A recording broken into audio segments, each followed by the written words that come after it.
প্রতিনিধি নির্বাচন হোক আর ডাইরেক্ট নির্বাচন হোক, সেখানে জামাত হয়তো একটা বড় বিরোধী হতে পারে। বড় বিরোধী হতে পারলে কি ঢাকা ইউনিভার্সিটির ডিসি কি জামাতের লোক হতে পারবে? ওখানে ডিসি কি 10% 20% ডিসি কি তার হতে পারবে? এসপি তার হতে পারবে?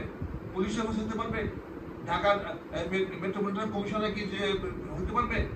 ওখানে কি ওই পুলিশের আইজিপি কি হতে পারবে? কাজে জামাত তো ভালো অবস্থায় আছে, নির্বাচন দরকার নাই। তারা বিভিন্ন ভাবে টাল বাহানা করে নির্বাচন পিছিয়ে নিয়ে যাবে।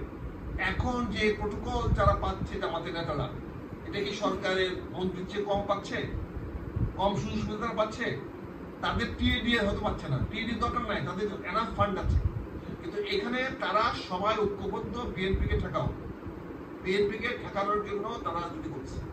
এবং ডক্টর ইউনূস নির্বাচন দিবে না, এটা আমরা প্রথম থেকেই বলে আসতেছি। কিন্তু আপনারাই বিভিন্নভাবে বলে বলে এই পর্যন্ত আসছেন নির্বাচন হবে, আজও কাইলও হবে। আমরা প্রথম দিনে বলছি ডক্টর ইউনূস নির্বাচন দিবে না, দেওয়ার কোনো দায় দায়িত্ব তার নাই, সে নির্বাচন দিতে আসে নাই। সে তার এজেন্ডার আসছে। জি, আমি সরি, আমি আপনাকে থামিয়ে দিচ্ছি, সময় একেবারে কম আমাদের, ফিক্সড টাইমের মধ্যে শেষ করব। একেবারে স্পেসিফিক কোশ্চেন, যদি না যায় তার পরবর্তী বাংলাদেশের চেহারাটা কি একটু যদি সংক্ষেপে বলেন। তাহলে যদি না দেন, প্রথমেই বলেছি আপনাকে বাংলাদেশ একটা অন্ধকারের দিকে যাচ্ছে, এখান থেকে পরিত্রাণের দিকে যাচ্ছে। এখন যদি না দেয় তাহলে আগামীতে একটি গৃহযুদ্ধ ছাড়া এর কোনো বিকল্প নাই। আগামীতে বিপ্লব হবে না, আগামীতে হবে গৃহযুদ্ধ। এবং এই গৃহযুদ্ধ মনে হয় ইনশাল্লাহ ডিসেম্বরে শুরু হয়ে যাবে। 5ই আগস্টের পরেই দেখবেন আপনার পরিবর্তন অনেক হয়ে গেছে। 5ই আগস্টের পরে দেখবেন যে আওয়ামী লীগ বিভিন্ন জায়গা থেকে আজান দিবে। আওয়ামী লীগ 5ই আগস্টের পরে আওয়াজ দিবে, আজান দিবে, মাথা তুলে দাঁড়াবে।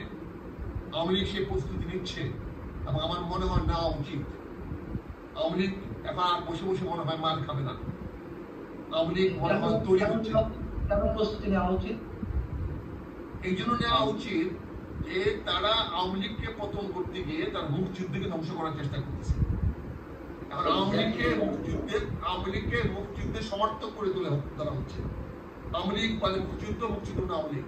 কাজে মুক্তিযুদ্ধ রক্ষা করার জন্যই আওয়ামী লীগকে আবার ফিরে আসতে হবে। এবং ফিরে আসার মতো শক্তি তার আছে। তার পিছনে আমেরিকা আছে, তার পিছনে ভারত আছে, তার পিছনে পশ্চিমা বিশ্ব আছে।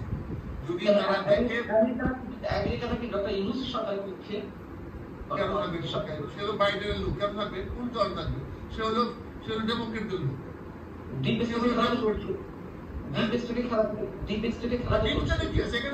এখানে যদি তার পক্ষে থাকতো তাহলে কি তার ফরেন মিনিস্টার ফোন করে ধমকাইত?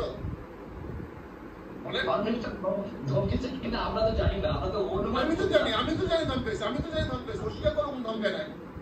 ওরা তো অবস্থ গালাগালি করছে, ধমকাইছে। হ্যাঁ, মার্কো রুবিও যে টেলিফোন করে ডক্টর মোহাম্মদ ইউনূসকে ধমকিয়েছেন, এই তথ্য প্রমাণ কি আপনার কাছে আছে? নাই যে তাকে ওনাকে ধমকায় নাই, এরকম তথ্য প্রমাণ আছে? ধমকায় নাই তাহলে তথ্য প্রমাণ আছে? তাহলে ধমকায় নাই। আমার সরকার প্রধান কেন একটা পররাষ্ট্রমন্ত্রী টেলিফোন ধরবেন? কেন ধরবেন?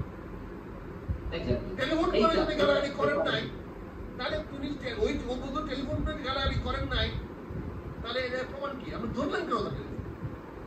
আপনি তার টেলিফোন ব্যক্তিগত হয়ে থাকে তাহলে আমাদের জানালেন কেন? আর যদি সরকার হয়ে থাকে তাহলে আপনি কি কথা হয়েছে আপনি জানাচ্ছেন না কেন? আমাদেরকে কেন জানাচ্ছেন না? জানাচ্ছেন না এই জন্য আপনাকে অপমানজনক কথা বলেছে, আপনাকে ইনসাল্ট করেছে, আপনাকে যেটাকে আমরা বাংলায় ভাষায় বলে অকথ্য ভাষায় গালাগাল করেছে।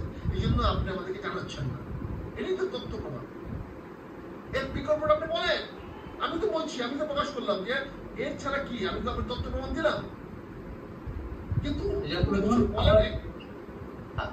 আমরা 3 মিনিটের মধ্যে শেষ করবো। ছোট করে আপনার কাছে একটু আনসারটি পেতে চাই।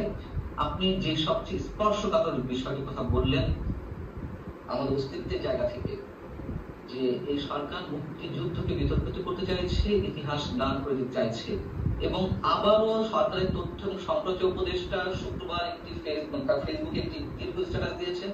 এই আন্দোলনের উদ্দেশ্য সম্পর্কে তিনি ক্লিয়ার করেছেন এবং আবারও এই আন্দোলনে 24 আন্দোলনকে তিনি 71-এর সঙ্গে মেলানোর ধৃষ্টতা দেখিয়েছেন। আমার প্রশ্ন হচ্ছে, 71-এ তো আমরা স্বাধীন একটা ভূখণ্ড পেয়েছি, তারা ম্যাটিকুলাস ডিজাইন তো ছিল, স্বতঃস্ফূর্ত মানুষ অংশগ্রহণ ছিল একাত্তরে প্রত্যেকটি ধাপে 66, 69